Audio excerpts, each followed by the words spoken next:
বন্ধুরা, আজ আবার তোমাদের সাথে একটা রান্নার রেসিপি শেয়ার করে নিচ্ছি, বাদাম চিকেন কারি। তো চলো মশলা কী কী নেওয়া হচ্ছে দেখা যাক। গোটা মশলায় যা যা নেওয়া হচ্ছে: গোটা ধনে, গোটা জিরে, 5টা শুকনো লঙ্কা, 6টা এলাচ, 2 টুকরো দারচিনি, লবঙ্গ 4টে, গোটা গোলমরিচ 1 চামচ নিয়েছি। এখানে চিকেন আছে, বাদাম, ধনেপাতা কুচি, পুদিনা পাতা, এখানে আছে টমেটো কুচি, পেঁয়াজ কুচি, ক্যাপসিকাম কুচি। ক্যাপসিকামটা কিন্তু একদম অপশনাল, আমার ভালো লাগে তাই আমি নিয়েছি। এখানে আছে আদা রসুন, যেটা পেস্ট করে নেব।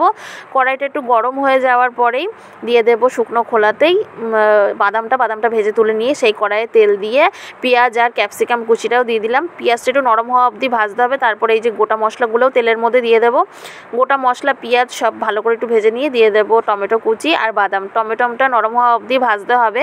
এরপর এই মশলাটাকে নামিয়ে ঠান্ডা করে তারপর এটাকে পেস্ট বানিয়ে নিতে হবে। তারপর কড়াই তেল দিয়ে ধনেপাতা আর পুদিনা পাতাটাকে দিয়ে দেবো ফোড়নে। আর তারপর 4টে কাঁচা লঙ্কা, ঝালটা কিন্তু অবশ্যই তোমাদের মন মতো দেবে।